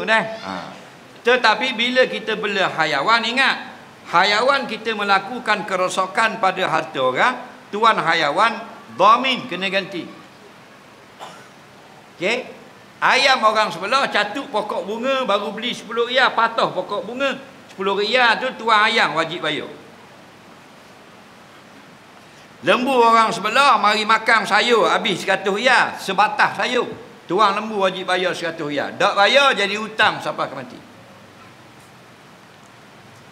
Kambing orang sebelah mari tetel di kereta maybe orang sebelah ni patah pelik. Tuang kambing wajib bayar pelik baru. Kalau 100 lah. Beruk orang sebelah awak lari RZ rumah sebelah. Faham? Yang start awak lari. Faham? Tuang beruk kena bayar 70,000. Dah mahal ni RZ kan? Tu hukum binatang. Jangan main-main. Okey? Boleh tak saya baca doa sendiri masa imam membaca doa? Boleh. Tapi perlahan. Kerana majlis itu dipimpin oleh imam. Imam baca doa, kita tak mau doa lagi, nak berzikir, silakan. Tema Allahumma fil muslimin wal muslimat wal mu'minin wal mu'minat. Kita di belakang subhanallah subhanallah subhanallah subhanallah. Boleh. Kau dah kan? Cuma afdal selari. Sama-sama zikir, sama-sama berdoa. Afdal. Soalan seterusnya. Boleh tak beri tip dapat keluarga yang bahagia? Nombor 1, iman dan amal soleh tak boleh tinggal. Kena beriman belaka, kena amal soleh belaka. Yang ketiga, kita kena tasamuh berlebih kurang. Jangan kita nak yang terbaik daripada pasangan. Kamu tak akan jumpa. Nak, kita nak dapat isteri terbaik, mana ada? Tak usah pelawak lah. Ada di dalam lagu. Ada suami terbaik dalam drama. Realiti tak ada. 3 kali menang lagu cinta terbaik, dia 4 kali cerai. Tahu tak? Itu realiti. Hak dia tulis itu adalah khayalan. Faham? Jadi jangan expect, jangan kita rasa nak yang sempurna daripada pasangan. Jadi kita akan sentiasa terima seadanya. Kemudian banyak memaaf dan halal berhala, berlebih kurang. Nak, kerana tak ada yang terbaik, tak akan jumpa. Nak, suami saya lain tak? Dia janji dah lautan api sanggup kurenangi. Tu belum nikah. Dan nikah dah usah, mau balik seorang naik nambang lagi. Faham lagi? Lautan api, air banjir pun tak berani. Nah, lautan api. Soalan seterusnya. Berapa rukun solat jenazah? Boleh ke tidak kalau tak ikut tertib bacaan lepas takbir? Mohon pencerahan. Sebaiknya keluar pada khilaf. Walaupun ada beberapa ciri yang boleh kita lawan tertib, tapi sebaiknya keluar pada khilaf. Pertama, mulakan dengan takbiratul ihram. Yang kedua, baca Fatihah. Ketiga, takbir yang kedua. Yang keempat, rukunnya adalah baca selawat. Yang kelima, takbir yang ketiga. Yang keenam adalah doa kepada mayat. Yang ketujuh, takbir yang keempat. Yang ke-8 adalah memberi salam. Buat lagu tu. Kerana kalau kita anjak Fatihah pada takbir yang kedua, ada fuqaha mengatakan sah, tapi keluar pada khilaf itu mustahab. Soalan seterusnya. Saya tengah semayang tayat akhir, terbuang masuk dalam kain. Dia sengat beberapa tempat. Saya tak boleh nak tahan sakit. Saya punya aduh. Batal tak semayang saya? Jawabnya, sengaja bercakap, batal. Tak sengaja bercakap, terlancar lidah, bukan sengaja, beberapa patah yang sedikit, maaf. Contoh, dia tengah semayang, terbuang pak bahan atas tekuk ni. Aduh! Bukan sengaja, terkeluar aduh. Tak? Tidak batal. Faham? Yang batal sengaja. Nampak? Anak dia nak ambil cekelak lah kocek dia. Dia sengaja buat. Sengaja tu cakap dengan anak, batal. Tak sengaja, tak batal. Tengah semayang, isteri duduk luar bilik. Dia tak tahu suami semayang. Padahal suami tengah semayang, isteri laung kat luar. Bang, jadi dah nak turun bandar pasal? Jadi lah. Aku semayang. Jadi, dua patah. Maaf. Dalam kitab fiqh kata berapa perkataan maaf? Maksimal 6 perkataan. Kerana hadis Zulyadain yang tangan panjang. Okey? Itu kisah dia asal. Bukan ulama mana-mana. Okey? Tapi kalau tak sengaja, tapi panjang sangat, batal juga. Nampak? Bini tengah tayat awal, laki tanya kedua, jadi dah nak pergi rumah long. Bini dalam, kapal lama dah kang? 4 kali dah mu tanya. Tak? Tak pergi tanya pula. Kapal dah mau molong. Tanya pula. Apa benda lah kau tua ni? Aku semayang ni. Batal. Apa? Banyak sangat. Dah apa ustaz kalau buat contohkan lelaki molek je. Ropang banyak dah mu mulut banyak. Buat contoh gitu je lah. Lagi. Tapi bukan ropang pada muti tengok. Pecah kotang. Aku dah balik balik ni.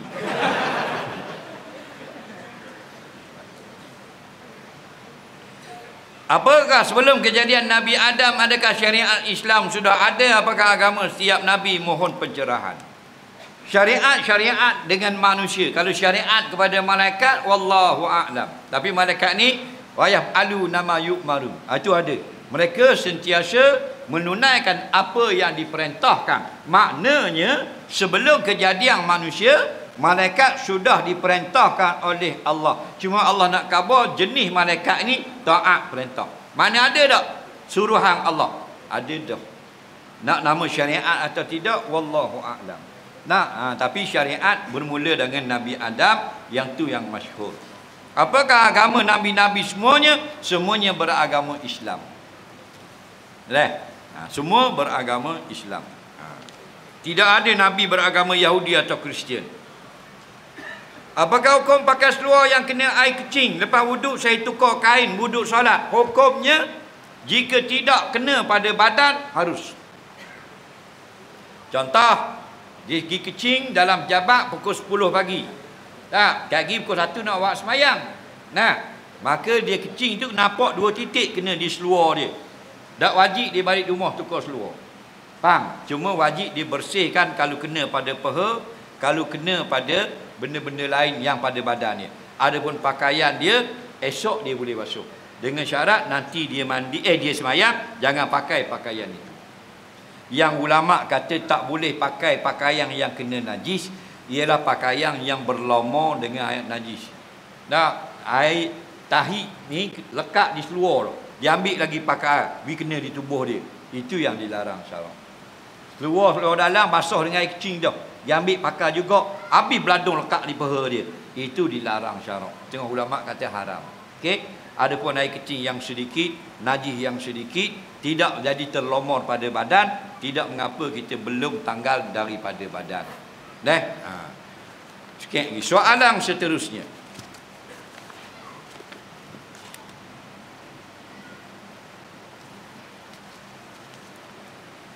Ada arti kata perlunya rumah pelacur untuk warga asing. Dia tak tahu tu.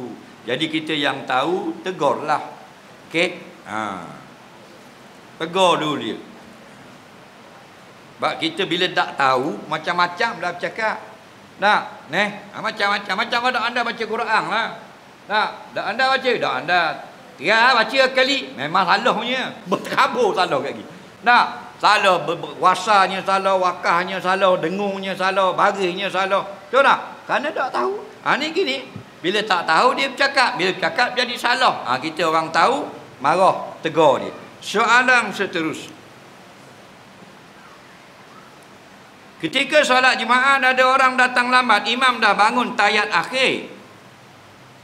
Makmum yang lambat itu dia perlu bangun untuk tambah rakaat ke macam mana? Sembahyang ini dia ada makmum masbuk namanya. Apa makna masbuk? Makmum yang tidak sempat habis baca Fatihah sebelum imam rokok. Okey, masbuk. Jadi kalau dia masbuk, imam rokok dah. Man adrakal imamu fir rokok faqad adraka rakaat. Barang siapa sempat dapat rokok bersama imam, dia dapat rakaat. Tapi yang ni pelik ni.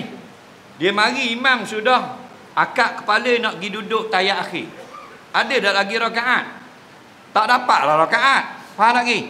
Dalam kitab Musnad Syafi'i, Imam Syafi'i meriwayatkan Nabi kata siapa yang dapat rakaat bersama imam maka dapat satu rakaat. Ada satu riwayat adrakal jumaah, dapat jumaat. Mana dia pergi tu untuk imam rakaat yang kedua sembahyang Jumaat. Dia baru sapa Allahu Akbar, dia pun rakaat. Dia dapat rakaat bersama imam, dapat Jumaat. Maksudnya bila imam sudah salam, dia bangun tambah satu rakaat lagi. Kerana baru datang dapat dosa rakaat. Ni tak. Imam sudah iktidal atau imam sudah turun nak tayat akhir. Dia mari, dia tayat akhir tak. Imam salam, dia salam. Ni bukan masbuk, ini makmum mabuk. Faham lagi? Dah oleh. Orang salam ni salam tak. Kerana orang ni tak belajar. Orang suruh mari dengar, dia kata apa benda ni. Politik lah. Macam-macam. Orang nak ajar hukum hakam. Soalan seterusnya. Kita nak ganti puasa hak lepas-lepas tapi tak mampu nak bayar fidyah. Siapa yang mampu puasa tak mampu fidyah, maka fidyah itu jadi zimmah. Bila masa dia mampu, wajiblah bayar. Sekarang tak mampu, miskin sangat, maka qada saja dulu. Okey? Soalan seterusnya. Waktu sujud perempuan adakah sah solat jika tapak tangan tutup dengan telekung? Tak terkena sejadah. Dengar baik-baik muslimat. Dalam masa sujud, semuanya boleh berlapik melainkan dahi saja. Faham? Dahi tak boleh berlapik. Maknanya kalau kita pakai stokeng, repuang, tudung dengan kain sujud, kaki sah. Lutut laki-laki perempuan memang wajib tutup dah. Tangan boleh tutup. Tak. Repuang telekung jatuh dulu, lepas tu tangan buah atas telekung tertutup berlapik dengan telekung, sujud sah. Orang lelaki lengan panjang, ayah dia pergi murah orang alik, tapi panjang lengan jubah we cannot natu. Panjang gini macam hatu pocong. Maka letak gitu, tudung tangan sah. Tak usah kata tudung tangan panjang, sengaja pakai sarung tangan sah. Masa qamat, tok siap waktu baik sarung tangan okey. Sah. Tu bila tengok hoki, tu bila buat tu baik sarung tangan boxing. Gitu. Hukumnya sah tapi nakal. Nak khabar sah. Faham lagi? Sah. Yang tak boleh berlapik dahi. Okey? Dahi tak boleh berlapik. Sujud orang lelaki, orang puan, sujud atas lengan baju tidak sah. Jibak jatuh dulu, telekung jatuh dulu atas latar, sujud atas jilbab tidak sah. Kerana apa? Dia sujud atas pakaian yang dia pakai. Orang laki-laki ada serban, ekor serban jatuh dulu, sujud atas ekor, tidak sah. Orang laki-laki pakai ridak, separuh ridak duduk atas kepala bau, separuh ridak terletang, sujud atas ridak, tidak sah. Faham lagi? Tapi kalau dia sujud atas pakaian orang lain sah. Orang sebelah letak tangan dah lengan baju sah perempuan. Dia pun sujud atas lengan baju orang sebelah. Sah. Kita orang laki-laki ramai gini nak sujud tak ada tempat, buah dalam kain orang. Sujud itu. Sah. Kan depan ada kain orang, kain pelekat. Buat masuk kepala dalam kain, jangan tengok atas, geng. Bubuh itu. Letak gitu sah. Tapi kena akad derah. Pasal dia dah itu berlaku, dia lambat akad. Orang duduk tak kepala dia. Gelepor gitu ketak-ketak. Hang lagi ha. Sokok siapa akad kening ni? Tidak sah. Pakai serban tak pandai ikat. Pasal apa? Baru nak belajar pakai serban. Atas mata terus. Ha, tidak sah. Faham? Lapik dahi. Tapi kalau ada plastar. Plastar sebelah dahi. Bini bahang latu-latu. Baicuk sini. Sini tak tutup. Maka wajib sujud sebelah tak tutup. Dia sujud belah tutup juga, sini terbuka, tidak sah. Semua dahi baru. Tak boleh buka. Buka tubik otak. Buka tubik darah. Buka tetah jauh, tetah jahit. Pasal accident masuk dalam poket. Faham? Maka sujud atas belapik. Sujud atas plastar. Sah. Kerana darurat. Faham lagi? Soalan seterusnya.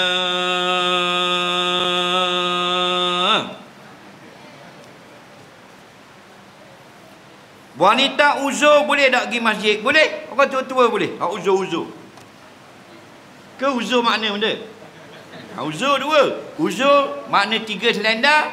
Uzur makna period. Syahid. Kalau uzur haid, boleh masuk dalam masjid. Okey? Boleh. Yang tak boleh, berhenti. Masuk berhenti, tak boleh. Masuk saja lalu kuning, tubik kono. Boleh. Faham lagi? Rupuang.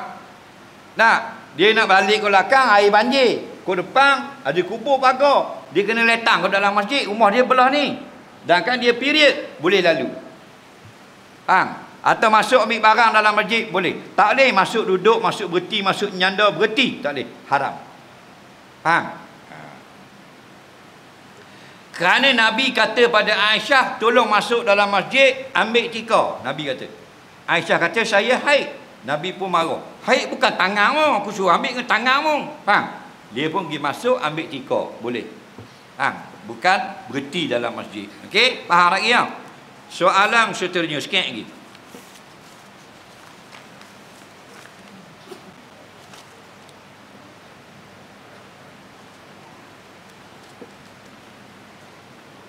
Saya nak tanya lah, zaman sekarang ini banyak orang menyebar fitnah dalam media, sedangkan perkara ini disebar tidak betul. Apa pandangan?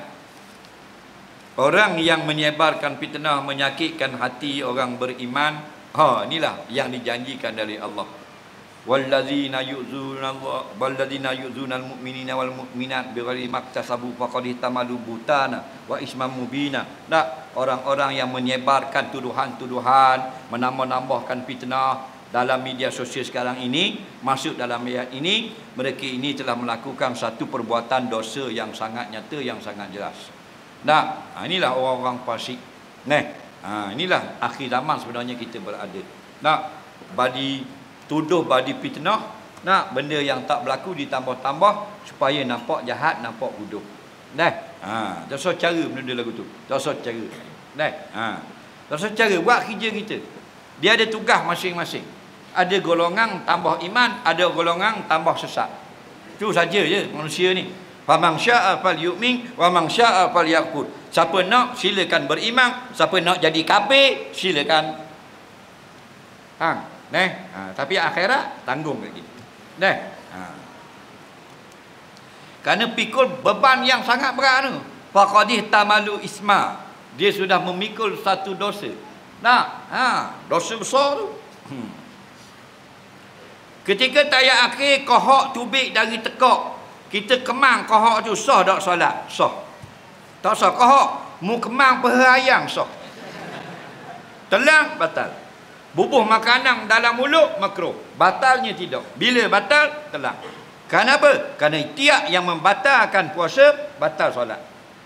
Puasa ni kita ambil ayam bola mulut batal. Dah. Batu orang bosok gonyoh gigi tak batal. Orang berus gigi, gigi masuk dalam ke beruh masuk dalam ke gigi tubik luar. Beruh masuk dalam. Oh, faham? Tak batal. Mana batal? Yang batal gigi telang beruh gigi. Gigi telang obat gigi baru batal. Mak tok tua kita lagi tak batal, gigi duk tangan. Faham tak? Siap boleh nyanyi lagi. Nah, askabunaya. Faham? Boleh nyanyi lagi. Nah, ada. Jadi telang betul. Ini kena faham baik. Soalan seterusnya. Saya duk jaga ibu mertua saya di hospital. Apa yang saya dapat? Oh, dia nak kenapa ni? Apa? Orang ibu mertua ni tak usah kata kita jaga dia sakit. Kita hormat dia dapat pahala dah. Kerana apa? Kerana anak dia bini kita. Faham? Anak dia bini kita. Anak dia tu kita tidur malam-malam. Lepas tu kena muliakan mertua. Walaupun tak wajib taat, wajib hormat. Ini mertua sakit, anak mertua tu patut yang wajib jaga. Tiba-tiba menantu yang jaga. Semua pahala anak dapat ke menantu. Faham? Bila sebut pahala, siapa bayar? Kerajaan Malaysia ke Allah? Bila Allah bayar, tidak ada yang murah. Kerana Allah ni ghaniyun anil alamin. Kaya lebih dari alam. Nah, batu kita kerja dengan manusia tak kaya kita. Kerana ya ayuhan nas antumul fuqara. Sekalian manusia, hey, mu semua apa ke dana, basak terai nak apa. Faham lagi? Yang kaya Allah. Jadi teruskan. Dah, ada orang dapat syurga banyak baca Quran. Ada orang dapat syurga mati syahid. Ada orang dapat syurga ngajar orang. Ada orang dapat syurga jadi Bilal. Ada orang dapat syurga jaga mertua. Betul tak? Dan kan dosa dia banyak di zaman dulu. Allah hapus belaka dah. Kena sebab jaga mertua. Dah. Sebab kita kadang-kadang sakit, kadang-kadang sehat. Nah. Kita tak mau laki kita sakit, apa masa sakit kau? Nah. Bini kita sakit kita nak, tak mau. Tapi siapa masa sakit, kita nak cari makan lagi. Nak kerja lagi, nak jaga bini sakit di rumah. Abang tu kena bini ramah. Jadi bini sakit madu jaga. Faham? Dia boleh beracun lah itek. Geng awang tu.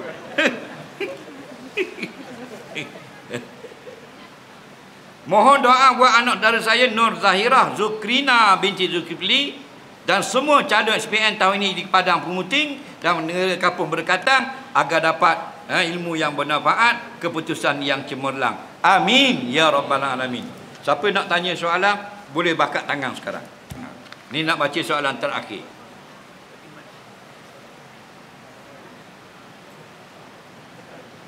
Soalan terakhir, suami isteri bertengkar di rumah milik mertua hingga menyebabkan isteri keluar bersama anak mereka dari rumah dan balik ke rumah maknya. Suami telah cuba berbaik memujuk isteri kembali tinggal di rumah ibu milik suami tersebut. Telah sebulan cuba pujuk, si suami telah berasa tawar hati sikap isteri. Siasa mencari salah suami dan menyakiti hati. Tempat mereka tinggal bersingan hanya kerana emosi si isteri tidak stabil. Sebabkan ibu mertuanya menyebut perkataan derhaka pada isteri. Semasa pertengkaran berlaku. Buat masa ini suami tidak mampu menyediakan tempat tinggal kepada isteri dan anak dan menumpang di rumah ibunya. Juga ibu tunggal kerana ibu suami juga mengamanahkan anak lelaki.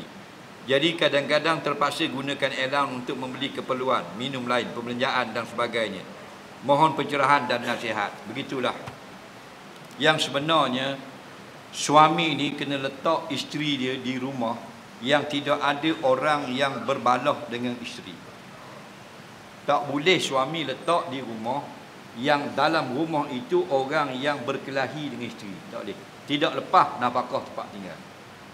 Nafkah tempat tinggal wajib atas suami. Bukan mesti rumah tu mewah, tapi rumah itu jangan ada seorang yang berbalah dengan isteri. Faham lagi? Jadi dalam kes ini awak kena berusaha duduk rumah lain. Tak? Kerana mak kita boleh jaga, bukan mesti tidur rumah mak. Kita duduk di rumah isteri untuk jaga kita punya perkahwinan dan kita berulang untuk jaga kebajikan mak kita. Buat begitu. Nak, sebab perempuan ni payah dan dia marah. Tak? Payah nak pujuk dah. Nak jadi gawar dah. Tak, dia pakai hak tu usaha. Hak mak kita kata tu. Nah, jadi kalau ada lah dalam rumah kita kakak kita, dan kakak kita bermusuh dengan bini kita, tak boleh ubuh gitu. Tak boleh. Tapi kalau ada ramai adik-beradik dalam rumah kita, bini kita baik dengan semua orang, sah duduk situ. Itu dalam kewajipan menyediakan tempat tinggal untuk isteri. Soalan lisan cepat. Lewat dah. Waalaikumsalam. Mai ketung. Minum air ketung. Apa tujuan minum? Al-umuru bimaqasidiha. Apa tujuan minum? Dia ada tujuan.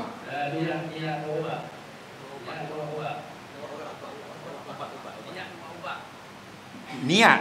Doktor kata boleh hilang. Doktor kata boleh hilang. Boleh. Kerana dia tidak najis. Dia kena dinasihatkan oleh pakar perubatan bahawanya benda ini tak mujarab untuk sakit sekian-sekian. Kita pun berubat menggunakannya boleh. Tapi tujuan nak sting sama dengan minum arak. Kerana kullu muskirin khamrun. Setiap air yang kita minum yang dapat khayal, tujuannya yang dapat seronok, hukum sama dengan minum arak pada dosanya. Kena hati-hati. Okey? Tapi kalau kata pakar perubatan kata merebuh gini-gini boleh hilang sakit perut, kita pun minum, tidak haram. Kerana apa? Kerana sakit. Bila sakit, tadawau. Nabi suruh berobatlah oleh kamu. Soalan seterusnya. Waalaikumsalam.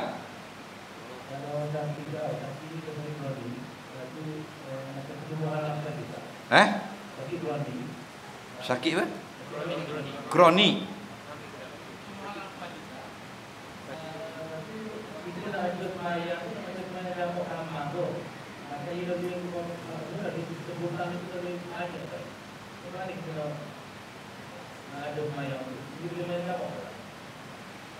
Dia sakit.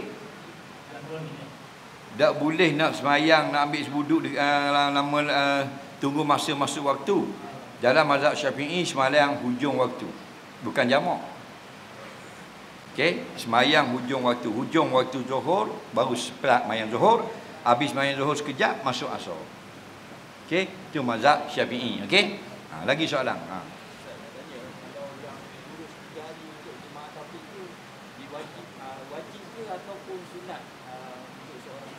Sunat. Okey. Sunat untuk kita tengok pengalaman.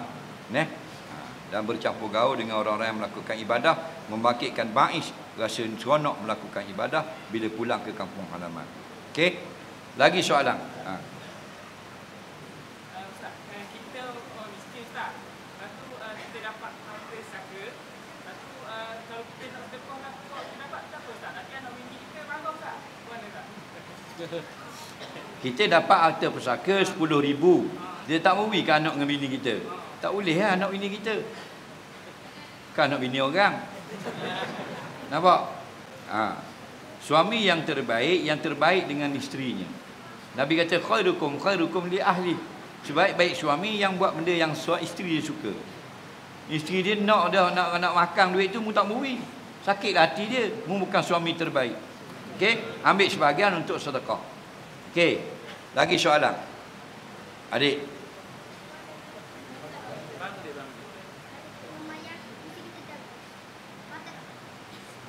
Puasa.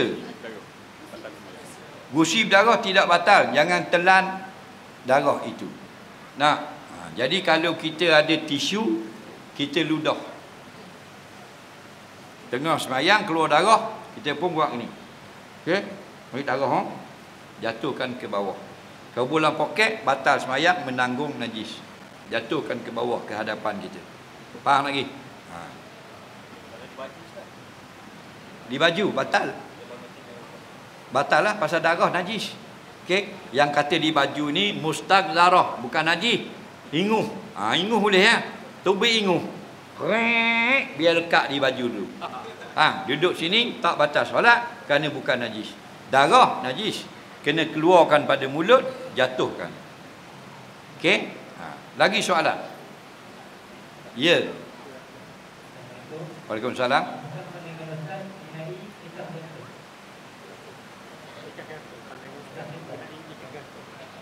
Nikah gantung. Semua orang nikah gantung. Okey? Awak nikah hari ni hari Rabu. Okey, nikah. Orang pada muting nikah dah. Apa orang ni? Apa orang tepuh. Dah bila nak pergi duduk dengan bini? Oh, malam esok.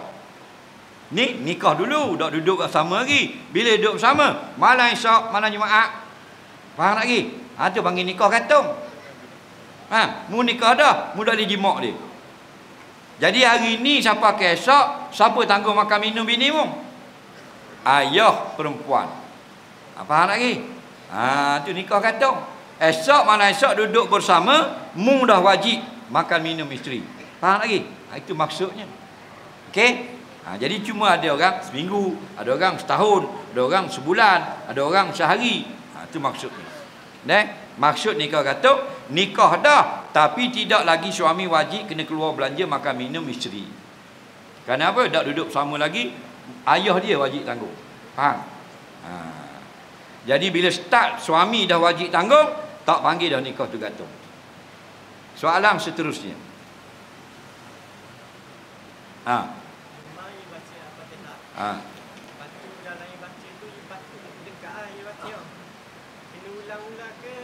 Imam baca Fatihah batuk. Batuk tengok tempat. Dia ada beberapa tempat batuk. Sebelum baca ayat, atau di tengah ayat, atau selepas habis ayat. Di tengah ayat. Ha, tengah ayat kita wajib baca Fatihah sebagaimana turun daripada langit.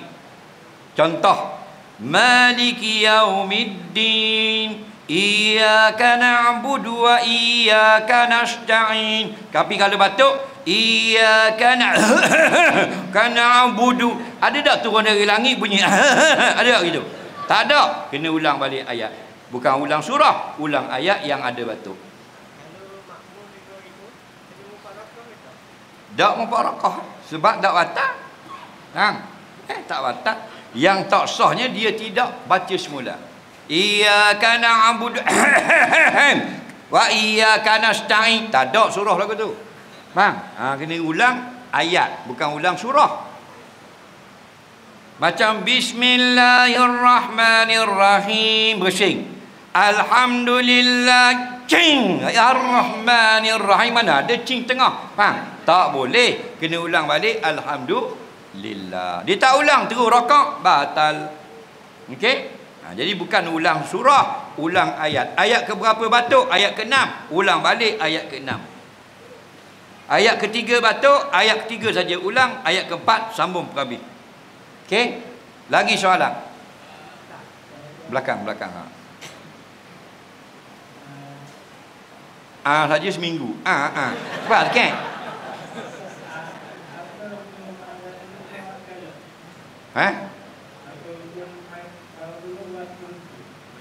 Main teruk suka-suka. Ada ulama kata haram, ada ulama kata makruh. Kerana teruk itu dicetak untuk orang berjudi. Bukan cetak untuk orang main biasa saja. Tujuan untuk berjudi. Jadi benda tu tak molek. Okey? Banyak lagi kita tengok kedai-kedai mokcik jual dalam kampung. Mokcik tu 2 kali umrah dah. Jual lagi daun teruk. Tak? Waalaikumsalam. Saya tanya, apakah hukum kalau kita solat, anak kita ada najis. Kalau pampers lah. Okey. Anak ada pampers, pakai pampers, dalam pampers ada air kecing. Kita tengah semayang pegang kita tak batal. Yang batal dia pegang kita, dia akak kaki. Atau duduk atas riba kita. Dikira kita menanggung orang yang membawa najis. Sekadar gesek kita tak batal. Sekadar pegang kita tak batal. Mari peluk tekak kita masa kita duduk tayak, peluk itu tak batal. Tapi dia pergi congek akak kaki kita batal. Kerana kita menanggung suatu yang menanggung najis. Faham lagi? Sebab tu kalau bersih tak ada masalah. Kerana Nabi, cucu dia yang sudah bersunat awal, naik atas belakang Nabi. Ketika Nabi jadi imam, Nabi tak turunkan cucu. Kalau gini naik atas toki atas belakang tengah semayang tu memang budak cek. Tak kata pak naik atas belakang. Seterajam maknanya guling tu. Menunjukkan budak tu baru 2 tahun, setahun setengah. Betul tak? Jadi naik atas belakang. Jadi Nabi biarkan sampai dia turun sendiri, baru Nabi akak kepala. Allahu Akbar. Orang tanya, sahabat tanya, ya Rasulullah, bapa sujud tadi lama sangat? Nabi kata, budak mari duduk atas belakang bermain-main. Kalau aku angkat macam biasa, dia tak puas bermain. Jadi aku sujud lama pada Tuhanku. Dia biasanya budak-budak tak lama. Dia puas, dia turun. Biasanya seminit dua saja. Jarang budak-budak dia main satu-satu benda sebulan. Tak. Nampak? Seminit dia pun turun. Nabi pun Allahu Akbar. Budak pun puas bermain. Aku pun dapat sujud lama kepada Tuhanku. Menunjukkan kalau tidak ada najis, biarkan. Kita tengah tayar akhir, anak yang bersih mari duduk atas riba kita. Biar dia. Betul tak? Tak usah marah kerana dia nak manja dengan kita. Yang kita sakit hati, kita tayar akhir, bini kita mari duduk atas riba. Punggung macam karet laga, duduk tu jeng kita patah habis riuk. Nah, soalan terakhir. Adik.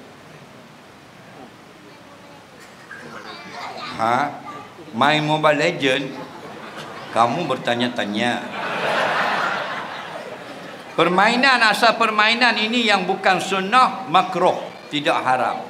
Melainkan ada di sana ardiyun, benda-benda yang datang yang menyebabkan jadi haram. Contoh ada di dalamnya berlatih melakukan perbuatan haram, berlatih melakukan jenayah dan sebagainya. Kalau gitu haram. Ada di dalam permainan itu menghina masjid, membunuh orang Islam dan sebagainya, menjadikan haram. Asal permainan badminton, pingpong, snooker dan sebagainya makruh dulu, melainkan permainan yang datang dalam sunnah.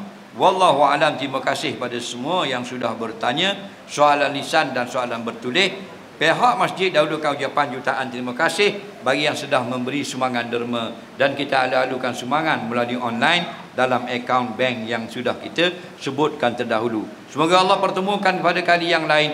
Mohon maaf kerana ambil masa yang panjang dari tuan-tuan dan puan-puan. Allah manfa'na bima 'allamtana, alimna bima yanfa'una, rabbana zidna ilma, rabbana atina fid dunya hasanah fil akhirati hasanah wa qina azabannar. Wa sallallahu sayyidina Muhammadin wa ala alihi wa sahbihi wasallam. Walhamdulillahirabbil alamin. Assalamualaikum warahmatullahi wabarakatuh.